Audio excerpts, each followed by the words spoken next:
এখন আর কেউ বলবে না বোন আমার কাপড়গুলো একটু ধুয়ে দে।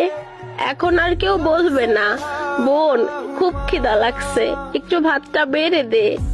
কোথাও বের হওয়ার আগে এখন আর কেউ বলবে না বোন আমার জুতোর ফিতাটা লাগিয়ে দে। ঘরে একটা মিনিট না দেখলে কেউ আর চিল্লাবে না কই ছিলি এতক্ষণ, কখন তোকে তোকে খুঁজতেছি। বেশি ফোন টিপলে এখন আর কেউ বলবে না এত ফোন টিপিস কেন, একটু পড়তে বসতে পারিস না। কারণ আমার ভাইটা তো এখন ওই অচেনা শহরে আমার থেকে অনেক দূরে।